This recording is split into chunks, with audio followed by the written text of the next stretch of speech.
La cosa que I started this business with my wife, and thank God we've done well enough to survive. But now he's feeling anxiety about San Francisco mayoral candidate Mark Farrell's sweeping public safety plan. It includes expanding illegal street vending bans citywide, with targeted enforcement in areas like the Tenderloin Civic Center and UN Plaza, where SFPD was out doing enforcement just this week. They sent us this video. All right, so it is illegal in the city of San Francisco to be vending without a permit. Were you aware of that? We asked Mr. Farrell about how his crackdown would impact vendors like Gustavo, who fall into a bit of a gray area. He says his priority is public safety, but he's also committed to finding solutions that balance the needs of honest vendors, like helping them apply for permits.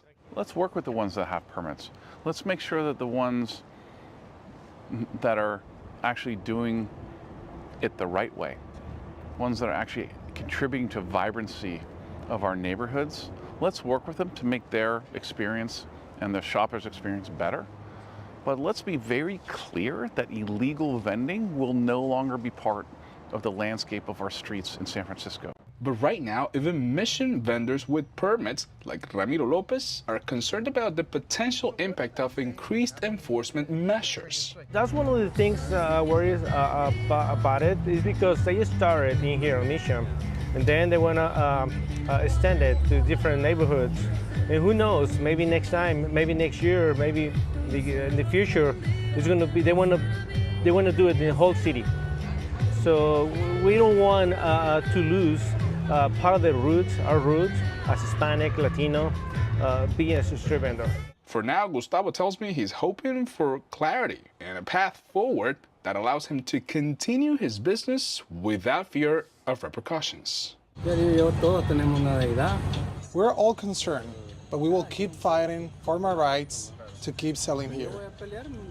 Mayor Linda Breed's campaign responded to Farrell's proposal, saying in part that the proposal will hurt permitted immigrant vendors who are just trying to make a living. Mayoral candidate Daniel Lurie says he would only allow permitted street vending in locations where they wouldn't compete with struggling small businesses or after major events. We reached out to Asaf Safai's campaign for comment, but have not heard back. Well, coming up in our next half hour in CBS News Bay Area, a new battle in the effort to recall Alameda County District Attorney. Why both sides are declaring victory. These are your neighborhoods. This is your world. CBS News Bay Area. And still ahead on KPI. With Juliette Goodrich. And the CBS Evening News with Nora O'Donnell. Taking you to the day's top stories. Smart, comprehensive coverage. And immersive weather like you have never seen it. Join Juliette Goodrich and Nora O'Donnell. Weeknights 6 to 7:30 on KPIX.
Yamamoto. This is the minute a law enforcement source tells us an arrest has been made in that car crash at a bus stop in San Francisco's West Portal neighborhood that happened on Saturday, which killed 3 people, including a child. An infant is in critical condition. The source tells us 78-year-old Mary Fong Lau has been booked on vehicular manslaughter. Following a corruption conviction, the former chief of the SFPUC will learn his sentence today. A jury found that Harlan Kelly guilty of accepting bribes in exchange for influencing public bidding process and steering contract awards, as well as bank fraud charges. He could face up to 15 years in prison. And the Bay Area's newest pro women's soccer team finally made their debut. Bay FC won their first game in franchise history yesterday. They face Angel City FC in Los Angeles. The score 1-0.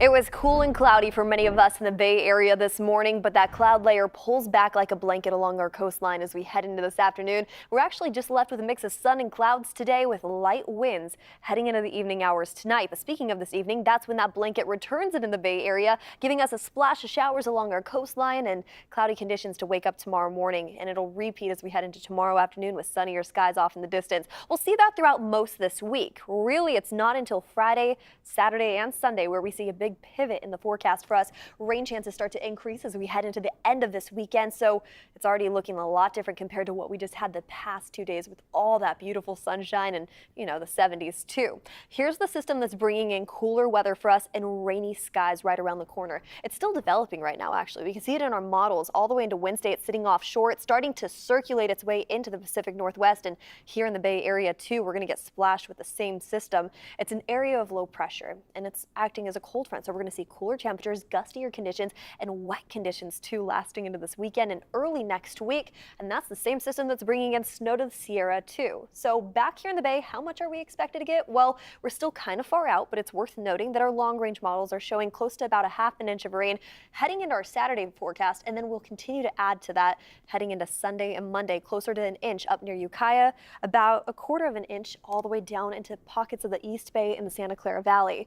Let's take it a step back though. We're not there yet. That's all the way in the next 7 days. Today alone, it feels kind of similar to yesterday, at least if you live in an East Bay or the North Bay. We're still hitting the 70s this afternoon. Yesterday we saw 70s along the peninsula, but today it's a little bit cooler. We'll continue to cool down day by day as we head into this weekend's forecast. So these upper 60s near Redwood City today, we're going to potentially see upper 50s heading into this weekend. Down into the Santa Clara Valley we go, 75 today. Oh, it's going to be beautiful near San Jose. That was our live look earlier this morning right behind me. We saw partly cloudy skies in the Santa Clara Valley, and we'll see that throughout the next couple days too. Here's that cool down I was talking about though. Upper 60s heading into Wednesday, low 60s into this weekend once that cold front sweeps through, kind of like a windshield wiper. And we notice a similar trend along the Bay and all along our inland areas too. It'll be a beautiful forecast for many of us here in the Bay Area throughout the next couple days, so take advantage of this dry weather before the rain returns into the Bay. Well, if you had a really bad hangover lately, worse than ever before, a new Stanford study shows that long COVID could be to blame. Dr. Hector Bonilla, an infectious disease specialist at Stanford Healthcare, joining us now. So, doctor, first tell us about the study, who was involved, and how long COVID could be making hangovers actually worse. This is not a study. It's going to be a report of a case series of people who had long COVID symptoms, and they experienced worsening of the symptoms after they drink alcohol. Okay, so which hangover symptoms have been shown to be more intense among long COVID patients? I think this phenomena is not unique in patients with long COVID. Long COVID and chronic fatigue, they share many common symptoms.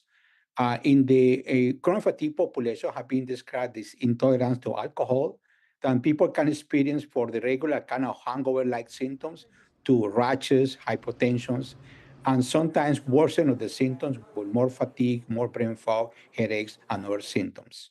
Do we know why it's alcohol and why alcohol I does think this? that if you, alcohol have been known to cause inflammation. It's a toxic, and they can cause inflammation in the body. In the brain have been associated with a brain inflammation, even both the acute intake of alcohol or the chronic intake of alcohol. In both conditions cause brain inflammation, and there are some effect in the brain barrier. The brain barrier is part of the brain to control what things go to the brain or not. Damage in this kind of brain membrane or barrier don't allow the brain to be selected to control substances to go to the brain, and possible alcohol could be people experience more toxicity. And those people with long COVID, they have increased sensitivity to many drugs. We have in our MECFS clinic people who said, Dr. Bonilla, before when I was in college, I used to drink a lot, and I got my chronic fatigue syndrome. I cannot drink a beer because I feel so sick the next day. Wow, okay. Other patients experience sensitivity to drugs. Some people taken antidepressants before, and then after they got chronic fatigue syndrome, the same doses made them feeling very sick and toxic. So it's something I even have been describing conditions that can be called post-viral illnesses like ME/CFS and long COVID symptoms, and possible the virus can some impact in the brain barrier, and this damage in the brain barrier could be a factor, can explain why some people with a long COVID experience intolerance to alcohol. So is it just specific to long COVID patients, or could this impact anyone with another type of viral infection? At least I have been describing people with ME/CFS. As you know, in people with ME/CFS, around 60 to 70% of them refer having a viral infections before they got the whole illness. Possible other viruses can damage the skin kind of brain barrier. Well, always good information. So Dr. Hector Bonilla with Stanford Healthcare, thanks for joining us. Oh, it's my pleasure. Have a great day. And now to the effort to recall Alameda County District Attorney Pamela Price. The county registrar's office has announced a manual count of the signatures that were submitted to put the recall to a vote. And as Dahlem reports, both supporters and opponents are claiming this as a victory.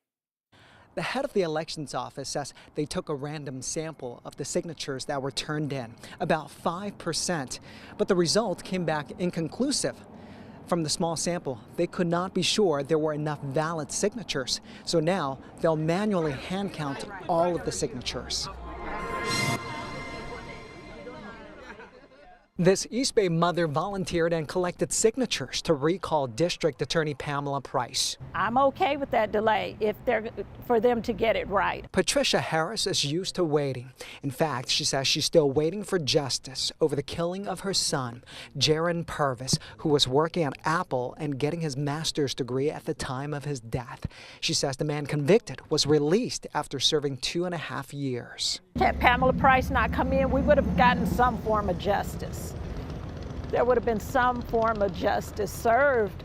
But when you take away a gun enhancement, you take away 10 years. Harris and recall organizers accuse Price of being soft on crime. They turned in over 123,000 signatures earlier in the month. They need roughly 73,000 valid signatures to trigger a recall election. Opponents of the recall say this delay is good news for DA Price. This is a major failure on the side of the folks that have been pushing this recall. William Fitzgerald is the spokesman for Protect the Win campaign. In their year-long campaign that, was there any there? And it's clear that there wasn't. It's clear that they're actually having trouble to meet the threshold. Carl Chan, a recall organizer, is confident they'll have more than enough valid signatures. Not only that we're not worrying, we're actually celebrating that, the counting is about to be done.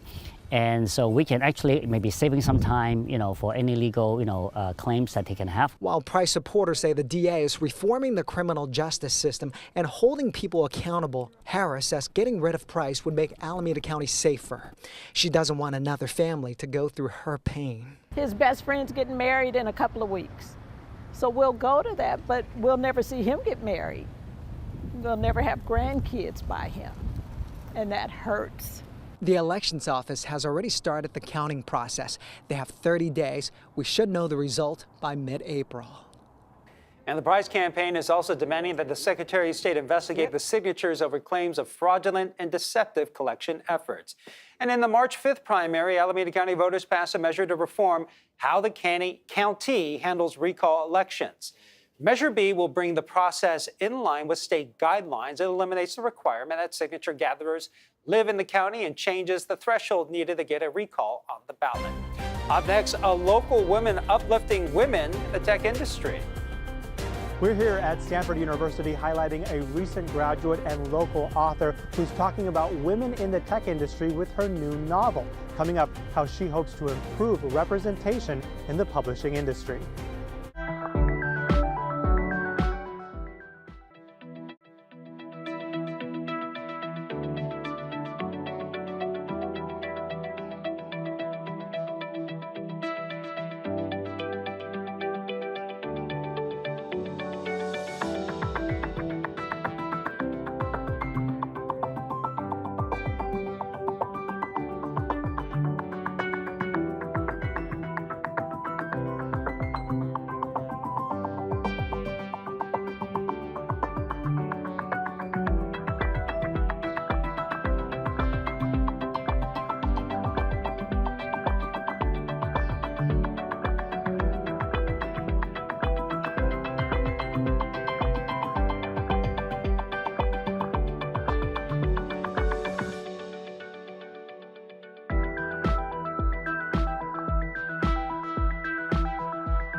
We kicked off this morning with cool and cloudy conditions, but into this afternoon we go. We're going to hit the 70s with a mix of sun and clouds for us all throughout the Santa Clara Valley, with upper 60s near the peninsula and low 70s off into the East Bay. But take a look at this. As we take a look at the next 7 days, we actually have a nice cooling trend into this weekend. A cold front off into the distance that actually moves in Friday into Saturday. That's going to bring our temperatures from these low 70s to the low 60s right around the corner, and that's just our inland areas. Watch what happens as we head along the coast and all the way along the bay too. It'll be cool for us as we head into the next couple days with low 60s in the forecast. We warm up just a hair more before that cold front approaches us, and then we're going to hold on tight to those upper 50s with rainy skies heading into this weekend's forecast. Well, this month, as we celebrate women's history, a local author in the South Bay hopes her latest novel helps provide more positive female characters. She wants to see more representation in books because she said that wasn't as easy to find while growing up on the other side of the world. John Jitness reports from Stanford University. Kyla Zhao has quite the story herself. Born and raised in Singapore, she came here to Stanford to get her undergrad and master's degrees. And then while surrounded by Silicon Valley, she decided to start working in the tech industry. And that is the setting for her new novel, with her main character showing a similar background.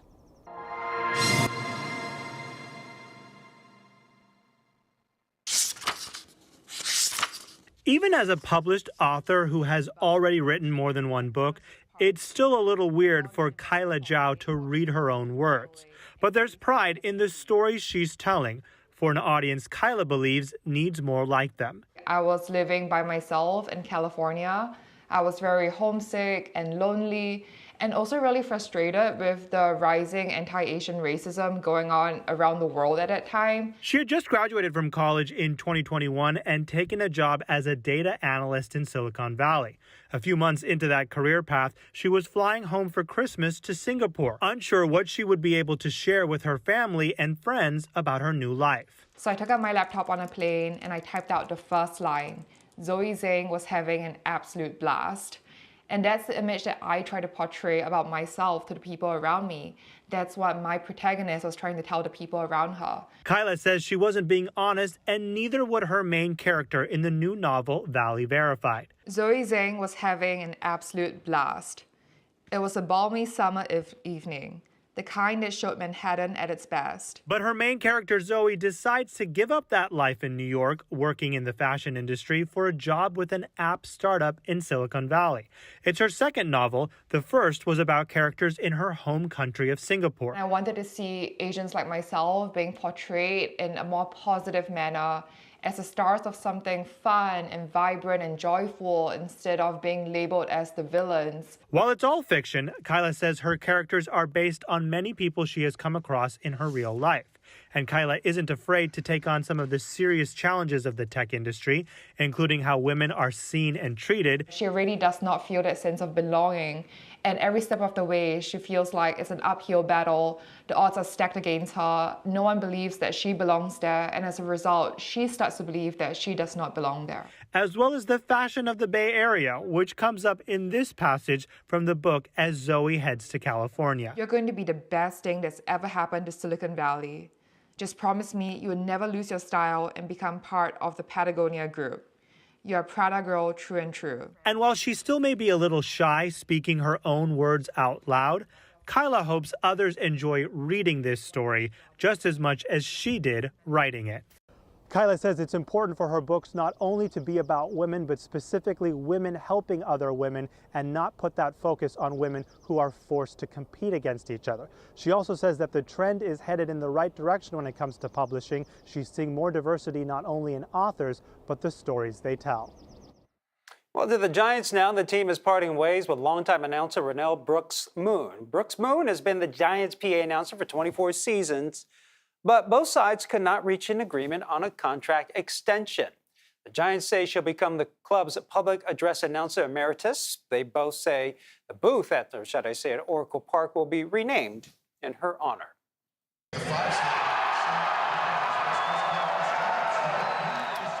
St. Mary's is celebrating their number 5 seed in the Western region on March Madness. They learned their bracket fate during Selection Sunday yesterday.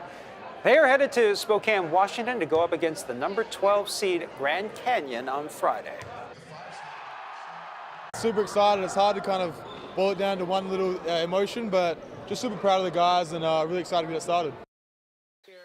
Well, we joined some of our other anchors to reveal our brackets on our special Sunday selection show yesterday. If you want to test your bracket game, join our bracket challenge. You can see how your picks stack up against ours, and there's a $1,000 grand prize. You just have to register and play along. Just head to our website at kpix.com. Coming up, it won't happen in the U.S. for another couple of decades, how Bay Area stargazers are making their travel plans to catch the full view of a total eclipse next month. I would want to see as many total solar eclipses as I possibly can in my life.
We were off to a cloudy and cool start for our forecast this morning, but into this afternoon as our daytime highs start to rise, we're going to get rid of those clouds and it will be a mix of sun and partly cloudy skies at times down into the Santa Clara Valley, where we're actually hitting the 70s today, just like yesterday and the day before. But if you head along 101 all the way up into San Francisco or even Redwood City for that matter, it's a little bit cooler compared to yesterday. We're going to continue to see a daytime high setup of cooler weather as we head into the next couple days.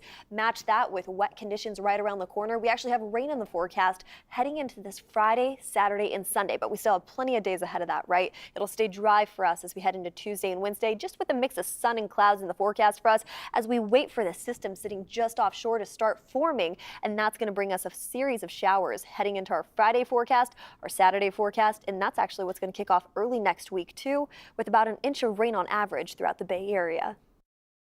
Well, there's a lot of excitement building for next month's total solar eclipse, but before you dust off your eclipse glasses, you're going to have to plan a trip to experience the full extent of this rare celestial event. Brian Hackney shows us why stargazers say it's worth it.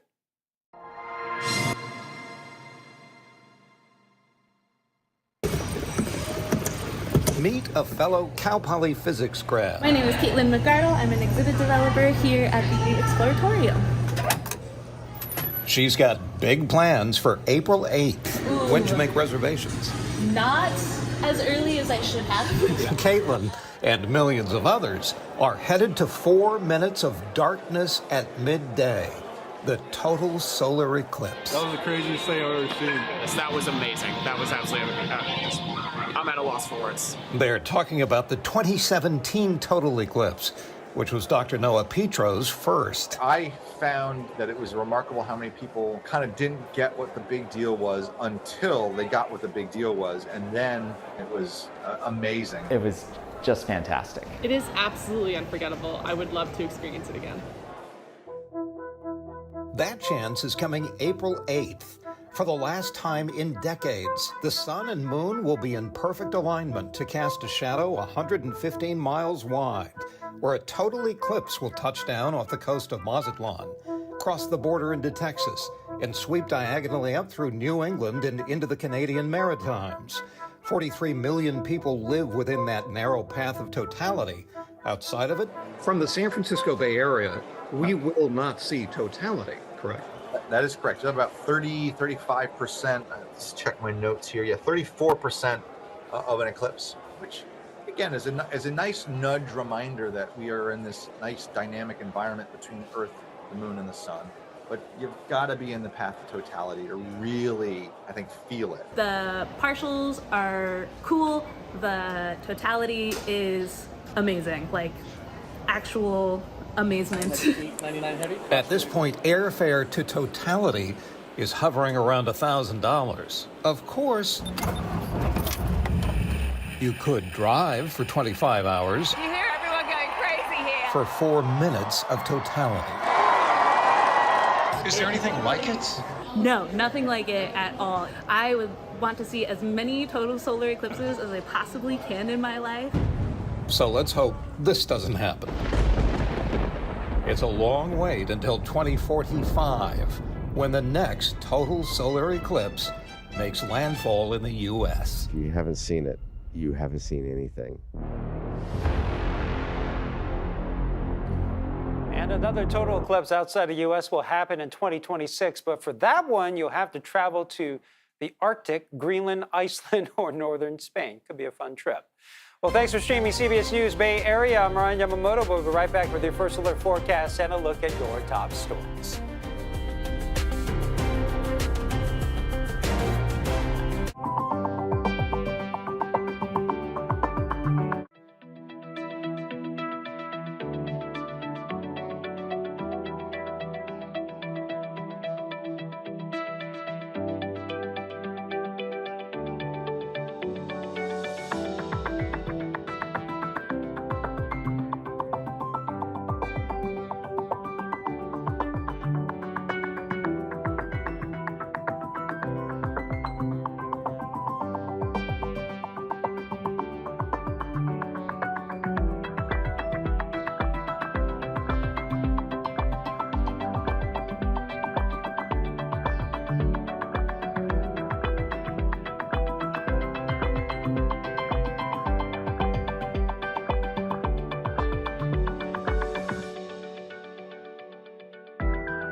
I'm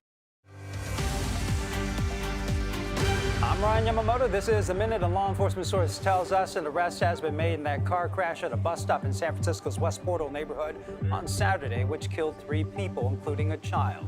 An infant is in critical condition. The source tells us 78-year-old Mary Fong Lau has been booked on vehicular manslaughter. In Pleasanton, classes are in session today at Amador Valley High School, hours after a fire broke out on campus. It started at 8 last night. School officials say the fire was contained to the gym. No word yet on how it started. And the city of Oakland is working to address crime along Hagenberger Corridor. This is where several businesses are shutting down because of safety concerns. This morning, Oakland Mayor Sheng Tao will hold a press conference to announce new initiatives to improve that neighborhood.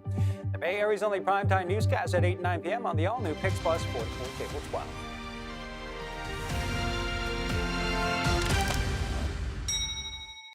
Well, a law enforcement source tells us an arrest has been made in that fatal car crash at a bus stop in San Francisco's West Portal neighborhood. That source tells us 78-year-old Mary Fong Lau has been booked on vehicular manslaughter. And then happening tonight, street safety advocates will hold a vigil at the site of that horrific crash in San Francisco. 3 people were killed after that car plowed into a bus stop on Saturday afternoon. This happened on Uola and Lenox Street in West Portal. This all happened just a block away from a playground and a school, and you can see a growing memorial at a mini bus stop in the West Portal neighborhood. Family and friends told our Da Lin that the family was heading to the zoo to celebrate the parents' wedding anniversary. Witnesses, neighbors, and well-wishers dropped off flowers, stuffed animals, and toys at the bus stop. Safety advocates left a white stroller and 3 pairs of shoes, one for each victim that died in the crash. Johanna Di Mayuga was among the many that came to pay her respects. She lives across the street from the bus stop. She ran out when she heard the crash on Saturday. It was just very heartbreaking. It's very difficult for us to unsee what we saw here yesterday. It's like I'm just still shaking just thinking about. She had a hard time sleeping, thinking about the toddler who was in a stroller thrown about 60 feet away from the bus stop. But the stroller was clearly destroyed. So he was still strapped in there. The father landed about 70 to 80 feet away from the point of impact.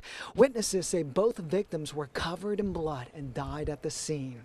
Paramedics rushed the mom and a baby to the hospital. Authorities say the mom died from her injuries. The infant is still suffering from life-threatening injuries. We just want to hug your kids closer and just really be mindful of every single moment you have with each other. The victim's close friends declined an on-camera interview, but share the father is Diego, 40 years old. Mother is Matuju, 38 years old. The toddler is about 1.5 years old, and the infant is about 2 months old. Both boys. Friends say the family lives in the Mission District. Saturday was Diego and Matuju's wedding anniversary, so they decided to take the bus to celebrate the anniversary with the boys at the San Francisco Zoo. How a car can just be racing that fast and ending up taking out an entire bus stop. And that's what police are investigating. Some witnesses believe the elderly driver of the white Mercedes SUV suffered from some kind of medical condition. Police cannot confirm that. Witnesses say she was going between 50 and 70 miles per hour in the wrong direction. No signs of braking and no skid marks on Uloa Street. Saddened and disturbed and disheartened, and we wanted to come down and pay our respects. We brought 5 lilies in memory of the people that either died or injured. I really just pray for the family and for everyone that's been affected. Johanna and many neighbors are praying the baby will survive and receive a lot of support. I am just unable to move forward, and I need to have closure with what I saw. I can't really unsee the carnage that happened here. That vigil is set to start at 5 tonight. San Francisco police have said they don't think traffic engineering was a factor in that crash. Also, once again, as we mentioned earlier, arrest has been made in that case. President Joe Biden and Israeli Prime Minister Benjamin Netanyahu held a call today as the humanitarian crisis in Gaza continues to grow.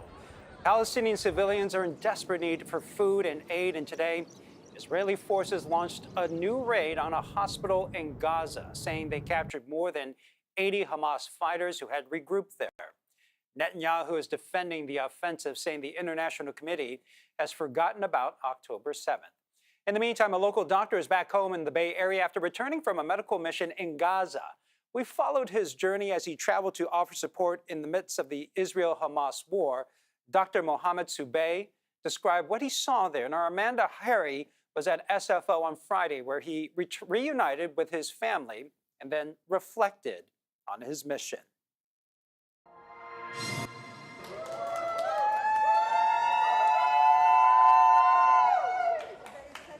An overwhelming welcome home after an even more overwhelming experience. I'm still trying to digest kind of all the images and everything I saw, and so I apologize if it's disjointed. I'm kind of physically and mentally exhausted. Dr. Mohammed Subay soaking in the first opportunity to hold his wife and sons after more than a month in Gaza, trying to save other people's loved ones in unimaginable conditions. I realized I was like entering an apocalyptic horror movie. The images of kids with their brains blown out, it was just really, it wasn't what its magnitude's more than what I expected. And so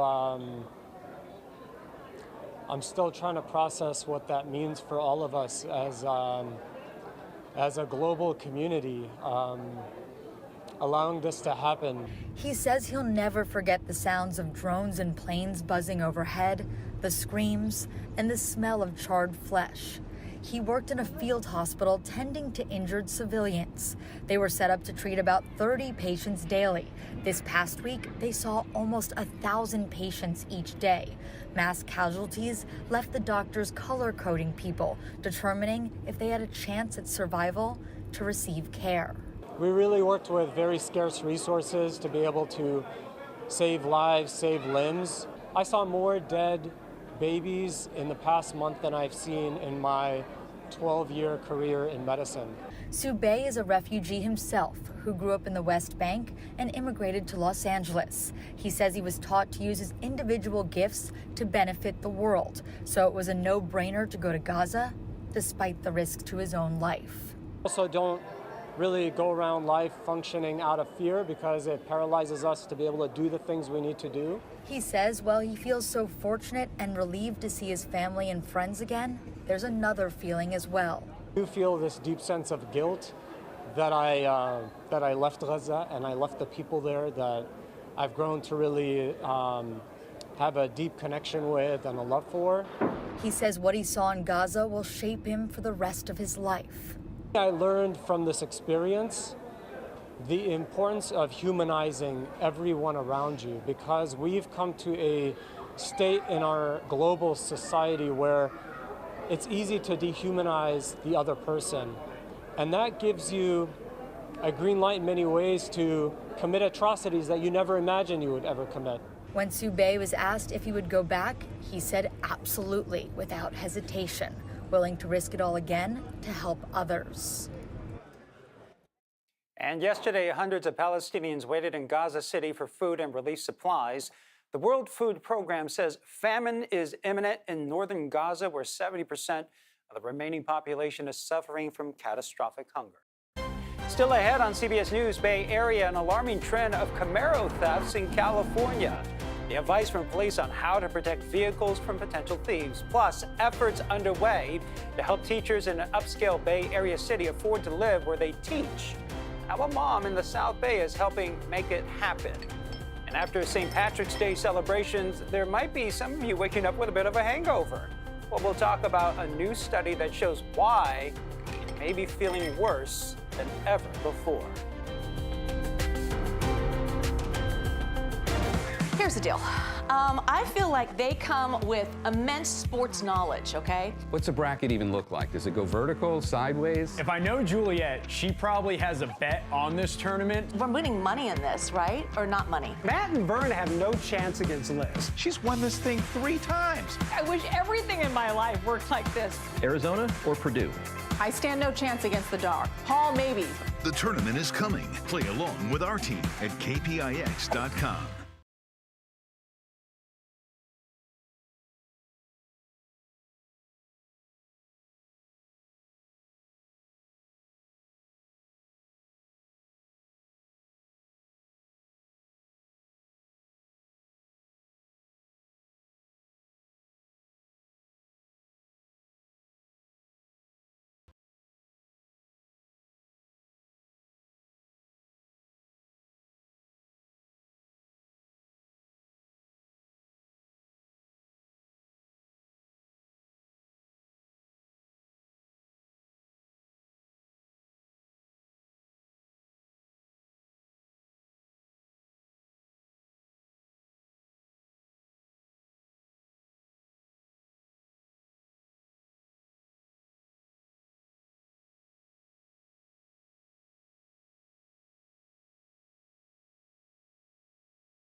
We kicked off this morning with cool and cloudy conditions, but into this afternoon we go. We're going to hit the 70s with a mix of sun and clouds for us all throughout the Santa Clara Valley, with upper 60s near the peninsula and low 70s off into the East Bay. But take a look at this. As we take a look at the next 7 days, we actually have a nice cooling trend into this weekend. A cold front off into the distance that actually moves in Friday into Saturday.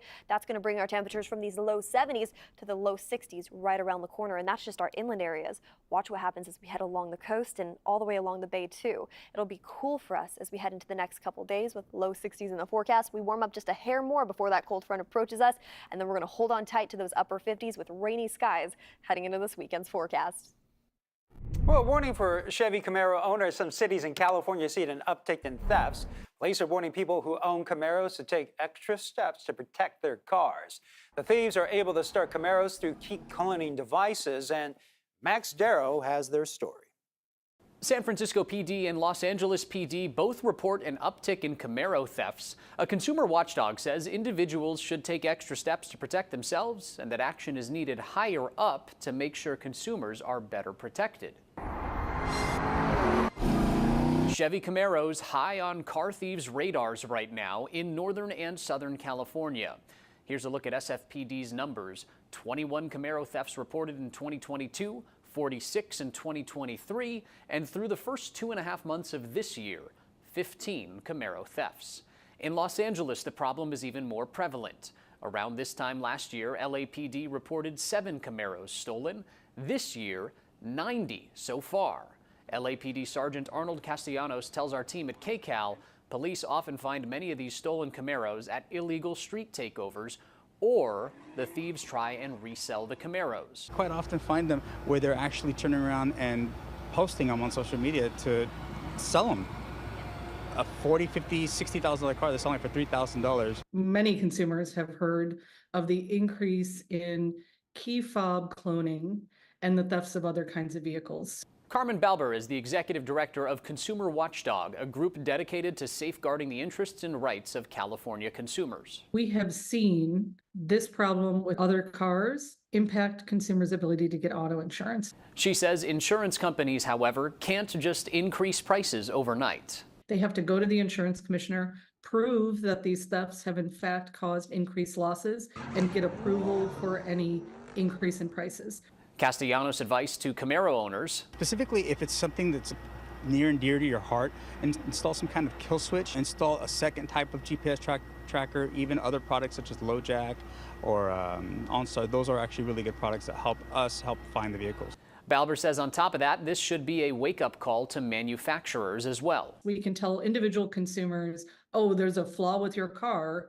These are ways to get around and try and protect your car from being stolen. But what we need is action higher up at the manufacturer level to make sure that it isn't so easy to clone those fobs to begin with.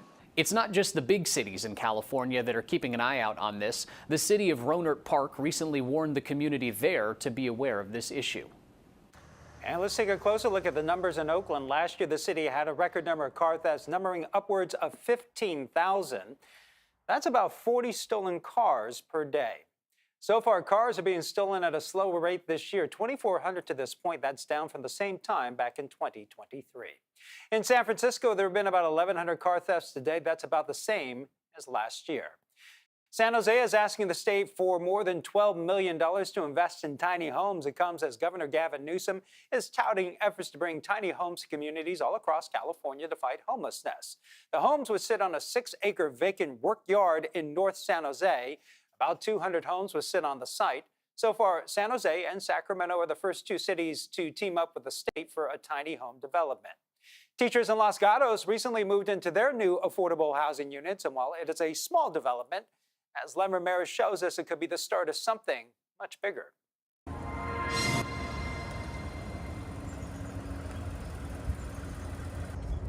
Los Gatos middle school teacher Elizabeth Sharkey is happy to be home. Yay, I'm home. Just 5 minutes from my school. That's right. For the first time in 11 years in this district, she can be home in minutes instead of hours. Here's my cute little house.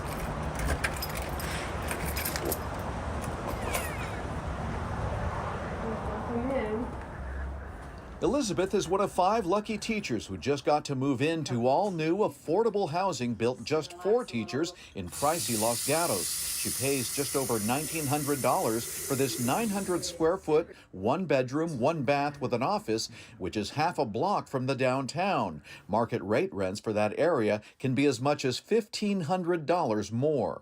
It's very difficult for teachers to afford to live in the places that they teach in California, in particular, in Santa Clara, in San Francisco Bay Area. The housing market is out of reach. I feel like I won the lottery getting this house, and I'm so happy that our community is doing something to help teachers.